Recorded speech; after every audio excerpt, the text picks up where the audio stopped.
Assalamualaikum warahmatullahi wabarakatuh. Alhamdulillah wassalatu wassalamu ala Rasulillah wa ala alihi wa sahbihi wa mawalah wa la hawla wa la quwata illa billahi wa ba'du. Ma'asyiral muslimin yang dimuliakan Allah Subhanahu wa taala, santri ikhwan yang semoga dimuliakan Allah Subhanahu wa taala. Alhamdulillah, malam ini kita bisa kembali duduk untuk bertalabul ilmi. Kemudian salawat teriring salam tak lupa kita haturkan kepada Rasul kita Muhammad sallallahu alaihi wasallam. Pembahasan malam ini adalah bicara tentang alam jin.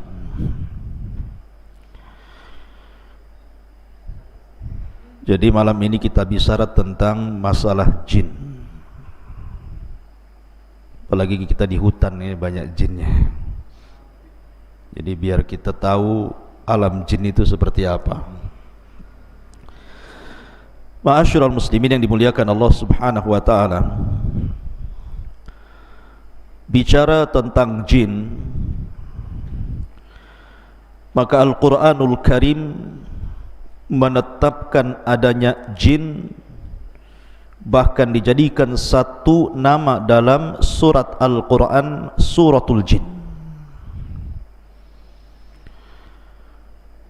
Dan kita tahu bahwa jin adalah makhluk kedua yang diciptakan Allah Subhanahu wa ta'ala setelah para malaikat. Baru setelah jin Allah ciptakan manusia. Sering kita dengar di masyarakat, terkadang ada orang yang bercerita bahwa saya mendengar suara-suara aneh. Yang lain mengatakan ada yang memanggil-manggil. Yang lain juga bercerita, saya pernah tidur, ketika hendak bangun susah sekali, kayaknya dikunci. Susah gitu ya. Ada orang yang lagi tidur itu susah mau bangun, kayak lagi dipiting sama jin itu. Yang lain, ketika saya lewat di sebuah tempat, kayaknya kok bulu semua berdiri, mulai bulu kaki sampai bulu kepala. Jadi macam-macam cerita di masyarakat itu tentang masalah jin dan syaitan. Lalu apa hakikat jin ini? Dan apa alaqah kaitan antara jin dan kita umat manusia ini? Ma'asyiral muslimin yang dimuliakan Allah Azza wa Jalla, dunia jin itu sebenarnya kurang lebih dengan kita. Di antara jin itu ada yang ahli salat, ahli puasa, ada yang umroh, ada yang haji, ada yang ahli sedekah, ada yang ahli zikir, bahkan ada yang mujahidin fi sabilillah. Tetapi di antara jin pun kebanyakan mereka ada yang fasik, ada yang suka minum khamar, ada yang suka berzina, ada yang suka berdusta, ada yang suka menyakiti dan menzalimi. Ya, karena jin itu terbagi menjadi dua. Wa inna kunna salihuna wa inna minna salihuna wa minna duna dzalik kunna taraiqa kidada. Di antara kami para jin itu ada yang saleh, ada yang baik, tapi juga ada jin-jin yang mereka jahat. Baik, kita akan jelaskan, karena mungkin secara umum kita sudah mengetahui tentang asal muasal jin dan pernah saya jelaskan di sini. Saya hendak menceritakan beberapa kisah saja tentang alaqah, hubung kait antara manusia dengan jin saja. Ma'asyiral muslimin yang dimuliakan Allah Subhanahu wa taala, suatu ketika Nabi sallallahu alaihi wasallam pernah salat. Tiba-tiba kemudian datang jin mengganggu Nabi sallallahu alaihi wasallam yang sedang salat. Maka Rasul marah, kemudian Rasul menangkap jin itu kemudian mencekiknya. Saking kerasnya Rasul mencekik jin itu sampai keluar air liurnya, dan Nabi SAW merasakan dingin air liur itu. Kata Nabi SAW, kalau aku tidak teringat dengan doanya Nabi Sulaiman, Rabbi habli mulkan la yambagi li ahadin mim ba'di, ya Rabb, anugerahkan kepadaku kekuasaan yang tidak ku anugerahkan kepada siapapun sepeninggalku. Tentu jin itu sudah kuikat di tiang masjid sehingga menjadi mainan anak-anak, tapi karena teringat doanya Sulaiman, ku lepas jin itu. Artinya Nabi SAW mencekik jin sampai liurnya terasa dingin. Pertanyaannya, bukankah jin tercipta dari api? Kenapa pula liurnya dingin? Harusnya liurnya panas. Yang tercipta dari api itu asal penciptaannya bapak moyang mereka, tetapi anak keturunannya tidak seperti moyang mereka. Sama dengan kita, bapak moyang kita tercipta dari tanah, tapi apakah kemudian ketika orang dipotong tangannya tiba-tiba keluar tanah? Kan tidak juga, ya, tetap saja keluar darah gitu ya. Itu hanya awal penciptaan saja. Makanya kenapa jin juga disiksa di neraka merasa sakit, sama dengan manusia dipukul tanah juga sakit. Kalau nggak percaya saya pukul antum pakai tanah liat. Kalau nggak menjerit, nah, saya kasih uang 100.000. Ma'asyiral muslimin yang dimuliakan Allah Azza wa Jalla. Lah, kalau kita melihat cerita-cerita di masyarakat kan macam-macam tuh.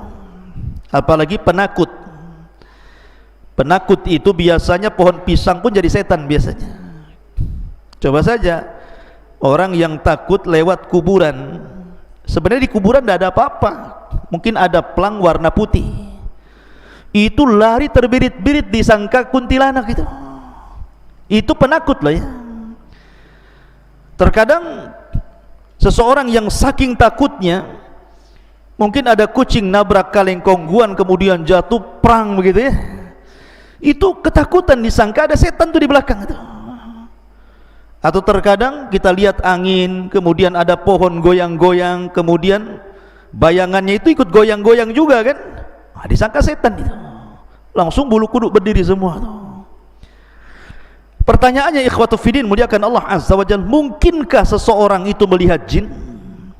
Sebagaimana yang ma'ruf di masyarakat gitu ya. Maka kita katakan bahwa Allah Subhanahu wa taala berfirman, innahum yarakum min haitsu la tarawnahum. Mereka yang melihat kita, kita yang tidak melihat mereka. Artinya jin itu bagi kita alam gaib. Jangankan jin, di zaman Nabi SAW banyak orang-orang munafik. Rasul tidak tahu siapa satu munafik itu, kecuali setelah diberitahu Allah, kemudian dicatat oleh Hudzaifah ibnul Yaman siapa nama-nama munafik. Kalau Allah tidak memberitahu siapa munafik di zaman itu, selamanya Rasul tidak tahu mana satu yang munafik. Artinya munafik saja kita tidak tahu ya di zaman Nabi SAW, apalagi jin. Maka seseorang kemudian kalau masuk ke alam jin, kemudian sok tahu tentang masalah jin tanpa didasarkan Al-Quran dan Sunnah, ketahuilah bahwa dia itu pendusta. Contoh saja, dulu kan ada tayangan apa itu? Ghostbuster ya, yang nangkap jin dimasukkan ke botol itu loh. Nah ada tuh, tangkap masuk botol, ditutup botolnya, dia udah tahu lubang botol bawahnya itu, lepas lagi, ya kan? Kan ada orang yang narik jin, kononnya dimasukkan ke dalam botol. Ikhwatu fiddin muliakan Allah Azza wa Jalla, kita katakan ini dusta, ini acting saja. Kenapa kita katakan dusta? Karena Allah yang mengatakan innahum yarakum min haitsu la tarawnahum. Mereka melihat kita, kita tidak melihat mereka. Macam mana kemudian menangkap jin dimasukkan ke dalam botol, sementara nas Al-Quran mengatakan kita tidak mampu melihat mereka, sementara mereka melihat kita? Kalau gitu tidak adil Ustaz. Enak kali jin melihat kita, kita tak bisa lihat jin. Allah Maha Adil.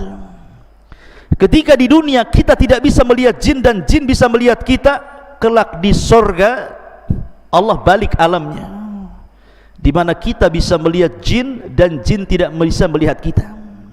Itulah kebalikannya dan keadilan Allah Subhanahu wa taala. Akan tetapi ketika jin-jin itu tasyakkul, beralih rupa, maka kita mungkin melihatnya.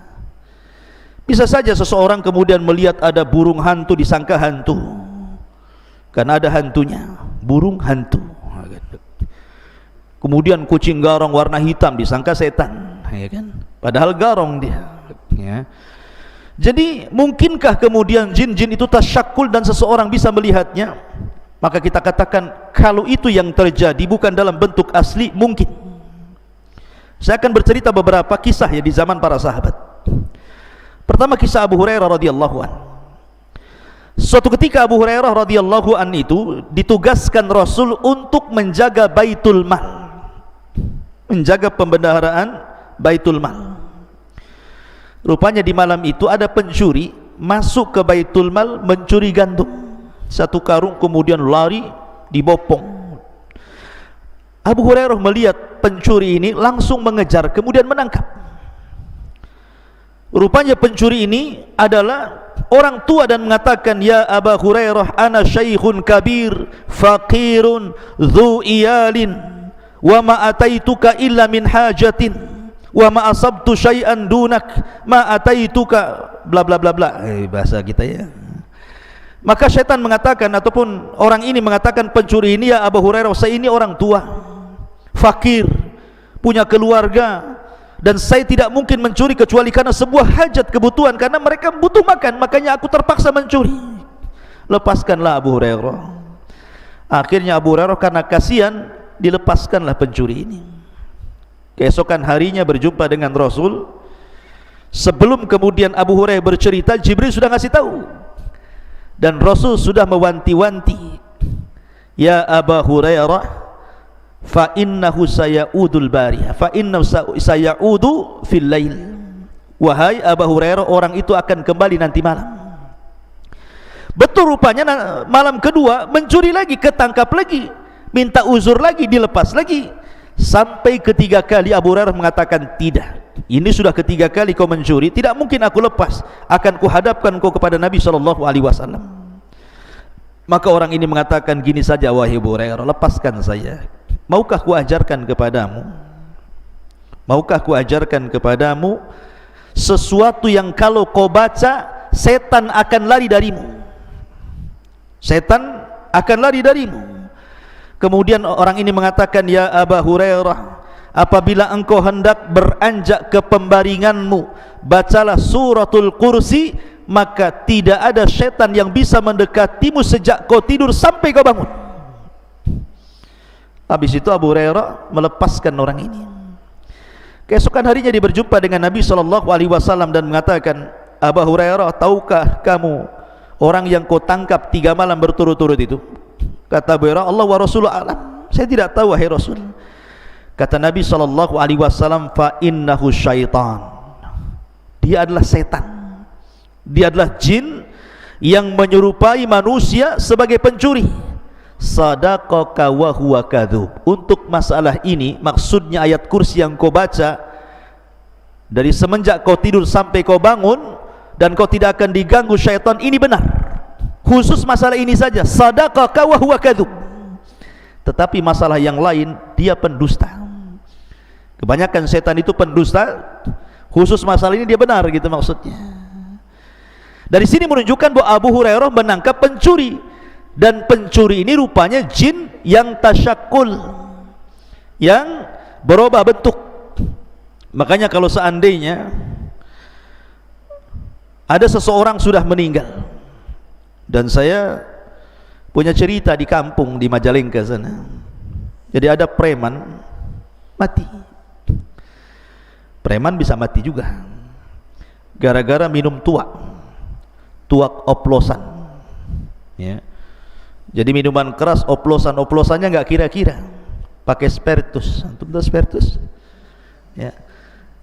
Jadi cap orang tua dicampur spiritus, diminum kurang mabok, dicampur pil BK, Antum tahu pil BK? Untuk anjing gila tuh. Itu namanya pil BK tuh. Tuak, campur spertus, kasih pil BK. Matilah. Itu bukan oplosan lagi, oplosan kuadrat namanya. Oplosan di atas oplosan lagi tuh. Ketika mati, rupanya tersebar di desa itu bahwa preman yang mati itu ada di atas jembatan, sedang duduk. Akhirnya dalam 1 minggu itu, ketika mendengar berita itu, tidak ada preman kampung keluar. Rupanya preman takut sama setan ya. Jadi tersebar berita bahwa dia hidup lagi, setiap hari nongkrong di atas jembatan katanya. Pertanyaannya, mungkinkah itu dia? Saya pernah bertanya waktu di Yaman kepada Syekh Adnan hafizahullah ta'ala, guru saya yang mengajarkan kitab Fathul Majid, kitab Tauhid, tentang kisah ini. Ya Syekh, saya begini di kampung, persis yang saya ceritakan. Apa kata Syekh Adnan? Dia mengatakan bahwa yang dijumpai itu bukan preman tadi, karena orang yang sudah mati tidak mungkin hidup lagi, karena ada barzah yang memisahkan antara kehidupan dunia dan kehidupan kubur. Lalu siapa yang nongkrong di jembatan itu, yang mukanya mirip itu? Maka dia bisa menjawab, kalau cerita ini sahih, kalau cerita ini benar gitu ya, bukan dikarang-karang, maka sesungguhnya orang itu adalah qarinnya si preman tadi. Karena setiap orang itu punya qarin, punya jin yang menyertai sejak lahir. Jadi kalau seandainya ada orang mati kemudian hidup lagi, bukan orang itu hidup lagi gentayangan, tetapi qarinnya yang gentayangan membentuk orang mati itu. Jadi bisa saja itu jin yang menakut-takuti manusia. Kemudian kisah yang kedua, kisah Ubay bin Ka'ab. Jadi suatu ketika Ubay bin Ka'ab ini dengan para sahabat Nabi hendak menuju dari Mekah ke Madinah, melewati padang pasir. Kemudian sampai di padang pasir lupa jalan, karena zaman itu kan tidak ada Google Map ya, di zaman itu tidak ada kompas gitu ya, hanya mengandalkan insting saja dan orang yang biasa jalan dilalui. Rupanya Ubay bin Ka'ab dan sebagian para sahabat itu nyasar, tidak tahu kemana arah ke Mekah. Pokoknya bingung. Yang namanya padang pasir itu kan kayak lautan tuh. Nanti antum kalau pernah belajar di Arab, antum melihat padang pasir itu persis kayak lautan, tidak bertepi itu. Jadi bingung Ubay bin Ka'ab ini harus kemana, sementara perbekalan minum mereka sudah menipis. Sampai betul-betul akhirnya minuman itu habis.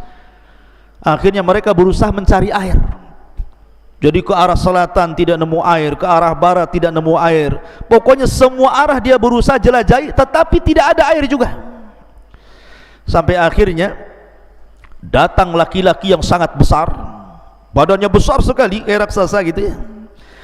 Kemudian menemui Ubay bin Ka'ab radhiyallahu an. Kemudian Ubay pun ketakutan dan mengatakan, "Man anta, siapa kamu?" Karena besar masalahnya badannya gitu ya. Maka orang besar ini mengatakan, "Ana min baqiyatin nafar minal jinnil ladzi istama'u ila Rasulillah sallallahu alaihi wasallam." Kata orang besar ini, saya adalah satu di antara sekelompok orang yang pernah datang menemui Rasul mendengarkan bacaan Nabi sallallahu alaihi wasallam yang disebutkan dalam surah Jin ya, "Qul uhiya ilayya annahu istama'a nafarun minal jin." Ada sebagian sekelompok jin, ada yang mengatakan 7 jin, datang menghadap Rasul mendengarkan Rasul baca Quran. Lah kata orang ini, saya adalah jin, satu di antara kelompok orang yang datang menemui Rasul yang kemudian mendengarkan ayat Al-Quran, dan aku pun masuk Islam. Kemudian dia mengatakan, aku pernah mendengar Rasul bersabda, al-muslim akhul muslim. Muslim itu saudaranya muslim yang lain. Baik kutunjukkan kamu ke arah di mana ada mata air di sana. Akhirnya kemudian jin ini mengarahkan arah ke arah sini, khudut tariq, ambillah jalan ini wahai Ubay, engkau akan mendapatkan air. Akhirnya Ubay bin Ka'ab pun membawa para sahabatnya kemudian mengarah ke yang ditunjukkan jin tadi itu ya, dan dalam berbentuk orang besar tadi, rupanya betul dia mendapatkan air di situ dan selamat dari kematian di padang pasir. Lihat, terkadang jin itu tasyakul, berbentuk manusia atau berbentuk yang lainnya. Ini kisah yang kedua. Kisah yang ketiga, di zaman Umar bin Khattab radhiyallahu anhu. Jadi ketika para sahabat Nabi SAW berada di Yamamah, ketika dalam kondisi perang, tiba-tiba salah seorang sahabat berjumpa dengan orang yang penampilannya aneh. Orang yang penampilannya aneh mengatakan kepada sahabat ini dan mengatakan, dari mana kalian? Dia mengatakan, kami pasukan perang yang diutus oleh Amirul Mukminin Umar bin Khattab radhiyallahu anhu. Kemudian sahabat ini bertanya, man anta, siapa kamu? Maka orang yang aneh ini mengatakan, ana minan Nahawan, saya dari Nahawan, dan Allah saufa yaftahullahu ala Nu'man ibn Bashir walakinnahu ustushid. Tiba-tiba dia mengatakan, sebentar lagi kan kalian akan menyerbu Nahawan, kupastikan kalian akan menang, tetapi yang memimpin perang kalianlah Nu'man bin Thabit, Nu'man bin Bashir afwan. Tetapi dalam peperangan itu Nu'man akan mati syahid. Kagetlah orang ini, oh belum perang kok dia bisa meramalkan seperti itu. Masalahnya kalian kan akan berangkat ke Nahawan, menyerang Nahawan, tetapi Allah akan menangkan kalian di tangan Nu'man ibn Bashir, tetapi Nu'man akan mati syahid di situ. Akhirnya orang ini, sahabat ini langsung lari menuju Umar bin Khattab radhiyallahu anhu dan mengatakan, ya Amirul Mukminin, tadi saya berjumpa dengan orang yang aneh. Tiba-tiba dia mengatakan bahwa kita akan memenangkan Nahawan, tetapi Nu'man bin Bashir akan mati syahid di situ. Kata Umar bin Khattab radhiyallahu anhu mengatakan, ya, tahukah kamu siapa dia? Maka sahabat ini mengatakan, tidak tahu hai Amirul Mukminin. Kata Umar bin Khattab radhiyallahu anhu, dia mengatakan, dialah Utsaim baridul jin. Dialah Utsaim, satu di antara jin-jin yang saleh. Dia pun datang kepada Umar memberitahu, ya. Artinya bahwa jin juga terkadang tasyakul kan, berbuah bentuk gitu menjadi manusia, sama dengan malaikat juga sama. Tetapi ikhwatu fillah muliakan Allah subhanahu wa ta'ala, yang lebih aneh lagi kisahnya, di zaman ulama salaf ada namanya Imran At-Tammar. Imran At-Tammar ini seorang ahadus salihin, orang soleh. Imran ini At-Tammar ini seorang soleh. Jadi dia punya majlis taklim bersama syekhnya namanya Al-Hasan Al-Ja'di. Jadi ada seorang alim ulama besar namanya Al-Hasan Al-Ja'di. Jadi Imran ini suatu ketika dia ingin menghadiri majelisnya Al-Hasan Al-Ja'di, majlis di waktu fajar. Jadi Hasan Al-Ja'di ini biasa membuka majelis taklim setelah subuh, datang dari mana-mana, dan dia takut ketinggalan sehingga dia tidak mendapatkan tempat duduk di depan.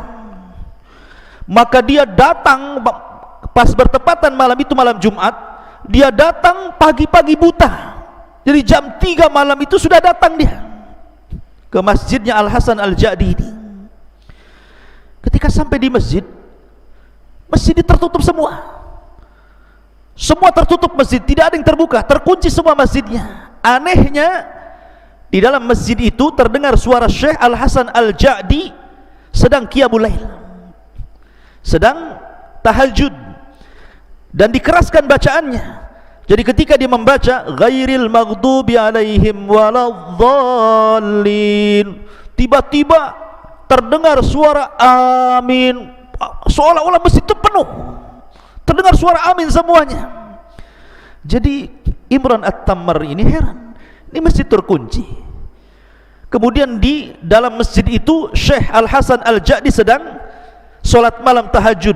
Ketika dia membaca waladhdallin, maka terdengar suara amin yang begitu banyak seolah-olah penuh masjid itu, dan dia tidak berani masuk. Dia pun menunggu sampai adzan fajar. Ketika adzan fajar, datanglah muadzin membukakan pintu masjid itu. Ketika dia masuk ke masjid, rupanya tidak ada satupun orang kecuali syekh saja sedang sholat sunnah fajar. Kaget dia, dari mana suara amin itu? Padahal dia mendengar ada riuh pikuk suara amin ketika syekh sedang membaca Al-Fatihah dalam tahajudnya. Ketika dia subuh masuk ke masjid, tidak ada orang. Rupanya hanya ada syekh yang sedang sunnah fajar itu. Kemudian terpikir oleh dia ini, Imran At-Tamari ini, setelah kemudian sholat subuh, kemudian mengikuti majlisnya Al-Hasan Al-Ja'di, selesai pengajian dia pun berusaha untuk menanyakan kepada syekh, menceritakan pengalamannya semalam. Ya syekh, semalam saya lihat masjid tertutup, engkau sholat tahajud, kau baca Fatihah, ketika engkau membaca waladhdallin semua mengaminkan dirimu, tapi ketika subuh aku lihat tidak ada satupun orang yang sholat di belakangmu. Lihat jawaban syekh ini, dia mengatakan, ya, karena di belakangku adalah jin min nasibin yakhtimul qur'ana kulla lailatil jum'ah. Jadi setiap malam Jumat jin-jin nasibin ini datang, kemudian menghatamkan Quran di belakangku dalam tahajudku. Setiap malam Jumat mereka datang, solat di belakangku dan mengaminkan solatku. Kira-kira nih kalau antum solat malam, Allahu Akbar, ghairil maghdubi alaihim waladdallin, amin. Dilanjutkan nggak tuh sholatnya? Langsung antum hidupkan semua lampu, bangunkan kawannya gitu, ya kan? Lihat, syekh ya.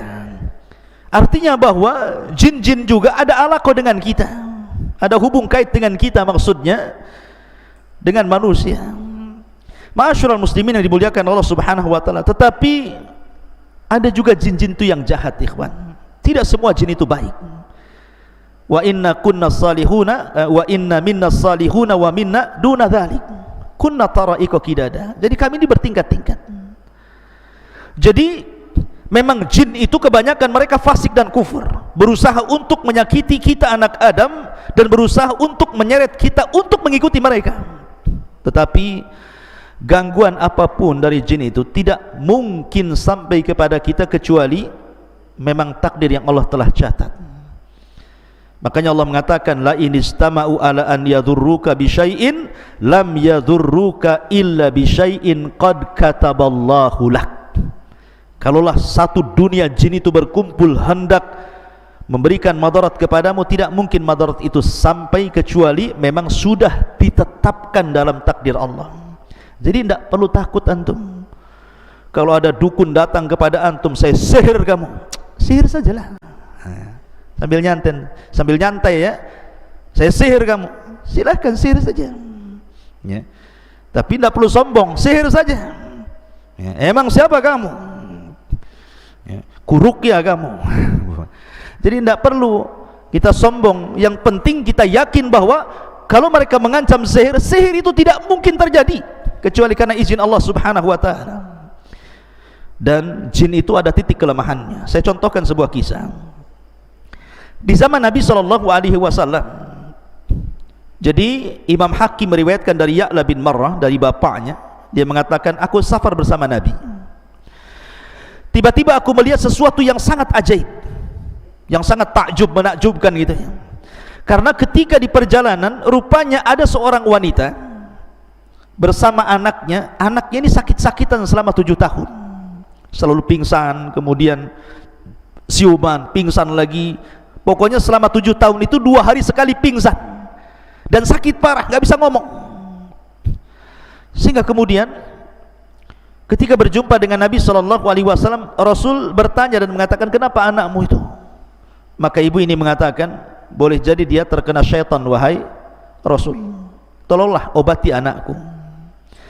Maka Nabi SAW akhirnya mendekat anak itu, kemudian membuka mulutnya. Kemudian Nabi SAW hanya mengatakan, ukhruj ya aduwallah, keluar wahai musuh Allah. Cuma ngomong gitu saja, ukhruj ya aduwallah ya, keluar wahai musuh Allah. Habis itu anak itu kemudian tertidur, dan setelah bangun tiba-tiba sembuh penyakitnya, tidak tersisa sama sekali dari selama penyakit 7 tahun lamanya itu. Hanya Nabi mengatakan ukhruj ya aduwallah. Makanya kenapa dalam dunia ruqyah, ikhwan, kalau antum nanti jadi peruqyah, Nabi SAW itu tidak pernah memperbanyak dialog dengan orang yang diruqyah. Rasul hanya mengatakan ukhruj ya aduwallah, keluar wahai musuh Allah. Tidak perlu antum memperbanyak dialog. Kamu siapa? Dari mana asalmu? Udah nikah belum? Berapa anakmu? Kau kesini sama siapa? Nah, kau gabung sama geng mana? Tidak perlu ya. Jadi tidak perlu diperbanyak dialog, karena jin itu pendusta. Karena mereka pendusta, maka kalau antum meruqyah cukup bacakan Quran. Kalau dia menjerit-jerit cukup antum katakan ukhruj ya aduwallah, keluar wahai musuh Allah ya. Kalau tidak, ya ajak mereka beriman saja, tidak perlu tanya yang aneh-aneh ya. Karena jin itu pendusta, dan tidak ada jin itu yang bentuknya indah. Jin itu bentuknya jelek. Makanya ketika ada seorang syekh meruqyah, rupanya masuk jin yang paling cantik di kabilahnya ke dalam tubuh orang yang diruqyah itu. Kemudian oleh syekh berusaha jin yang paling cantik di kaumnya itu dikeluarkan dari tubuh orang tadi, terus diruqyah. Sampai syekh bertanya tentang masalah sifatnya ketika itu ya, bentuk kamu itu seperti apa? Karena dia mengaku wanita yang paling cantik, jin yang paling cantik di kaumnya. Maka dia mengatakan, sesungguhnya aku memiliki 9 kaki. Bayangkan, kalau antum dinadorkan dengan akhwat cantik tapi punya 9 kaki, mau nggak? Nggak mau. Itu bukan orang, namanya gurita tuh, cumi-cumi namanya. Artinya bahwa jin itu tidak ada yang bagus. Sudah bentuknya jelek, mereka pendusta masalahnya. Jadi jangan diperbanyak dialog. Makanya Nabi SAW cukup mengatakan ukhruj ya aduwallah, keluar wahai musuh Allah subhanahu wa ta'ala. Kemudian juga ada cerita dari Rashid Ridha. Jadi suatu ketika ya kawan, ada seorang nelayan. Seorang nelayan ini dia melempar jala di lautan. Ketika dia melempar jala, kemudian menarik jala, rupanya terdengar suara di dalam lautan itu, seolah-olah ada yang tersangkut. Tiba-tiba terdengar suara aneh. Langsung ketakutan nelayan itu, akhirnya jalannya dilempar. Karena ketakutan dilempar jalannya. Kemudian dia pulang. Sejak peristiwa itu, sang nelayan akhirnya selalu diganggu oleh jin. Akhirnya dia sakit-sakitan sampai tidak bisa bicara. Berusaha dokter mengobati juga tidak bisa. Kemudian para peruqyah juga berusaha meruqyah juga tidak sembuh-sembuh. Sampai akhirnya dia datang kepada Syekh Rashid Ridha. Kata Syekh Rashid Ridha ketika itu, hanya membacakan 1 ayat saja, fasayakfikahumullahu wa huwas samiul alim. Fasayakfikahumullahu wa huwas samiul alim. Tiba-tiba kemudian semua jin yang ada di tubuhnya keluar, dan Allah subhanahu wa ta'ala takdirkan dia sembuh. Artinya bahwa ada jin-jin itu yang suka mengganggu manusia, yang suka mengganggu manusia. Lah kenapa kemudian jin itu bisa masuk ke tubuh anda, ke tubuh kita ya, sampai akhirnya ada orang yang kesurupan? Banyak penyebabnya kata para ulama. Bisa saja karena jin itu sudah terlampau cinta dengan antum sehingga dia masuk ke tubuh antum. Kok bisa Ustaz? Dia cinta sama kita, surat menyurat pun tidak, pandang memandang pun tidak, ta'aruf pun tidak. Macam mana kemudian dia cinta dengan saya gitu? Kata para ulama, salah satu penyebabnya adalah ketika antum masuk ke kamar mandi, kemudian lupa membaca a'udzubillah, berlindung kepada Allah minal khubthi wal khaba'ith ya.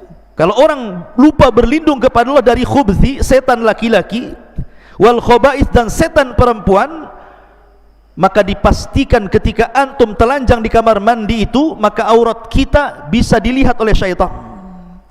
Tetapi kalau seandainya kita sebelum masuk kamar mandi kita membaca doa perlindungan kepada Allah minal khubthi wal khaba'is, dari setan laki-laki dan perempuan, walaupun telanjang bulat di kamar mandi itu, maka tidak ada satupun jin yang sanggup melihat aurat kita.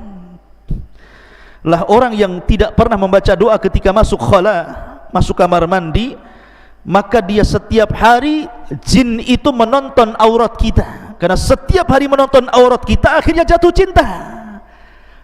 Kalau sudah jatuh cinta, maka dia tidak mungkin melepas kita. Ini salah satu penyebabnya. Yang kedua, atau karena dendam. Dendam itu maksudnya karena mungkin di antara kawannya dibunuh atau saudaranya dibunuh. Makanya kenapa Nabi SAW mengajarkan kepada kita, kalau antum kencing di alam terbuka, di hutan Jabal Uhud ini atau di mana gitu kan, jangan diarahkan ke lubang. Siapa tahu lubang itu tempat bersarangnya jin. Karena jin itu kan ada 3 jenis tuh. Ada jin yang berupa memiliki sayap, bisa terbang kemana-mana. Ada jin itu yang berupa anjing ataupun ular. Ada juga jin itu yang hidup di lubang-lubang. Makanya jangan kencing sembarang ke lubang gitu ya. Nanti di situ sarangnya jin, ngamuk dia. Sekarang logika saja, kalau antum di kepalanya dikencingi, marah nggak antum? Marah lah. Ya, antum dikencingi Noval memakai kepalanya, marah nggak sama Noval? Marah. Ya, jin juga sama, kalau dikencingi ya marah gitu ya. Makanya jangan kencing sembarang kalau di ruang terbuka itu, karena bisa saja akhirnya karena marah balas dendam masuk pula ke jalan darah kita, kesurupanlah kita. Atau mungkin dia itu masuk ke tubuh orang itu karena iseng saja, ya, iseng-iseng saja masuk ya, karena dia suka ngelamun, karena dia suka mikir gitu ya, dan tidak pernah berzikir, tidak pernah baca Quran, masuk dia ke tubuh kita. Makanya ikhwatu fillah muliakan Allah Subhanahu wa taala, maka jin-jin itu memungkinkan berbuat apa saja. Dan yang lebih bahaya kalau seandainya jin itu suruhan tukang sihir. Dia bisa membuat kita sakit, dia bisa membuat kita mati, dia bisa membuat kita bercerai dengan suami istri, dia bisa membuat kita macam-macam jadi jahat gitu ya. Maka itu lebih bahaya lagi. Oleh karena itulah maka banyak-banyaklah berlindung kepada Allah Subhanahu wa taala. Wallahu a'lam bishawab. Ini diantara beberapa kisah tentang alam jin. Mudah-mudahan ada manfaatnya. Subhanakallahumma bihamdika asyhadu an la ilaha illa anta astaghfiruka wa atubu ilaik. Allah taala. Assalamualaikum warahmatullahi wabarakatuh.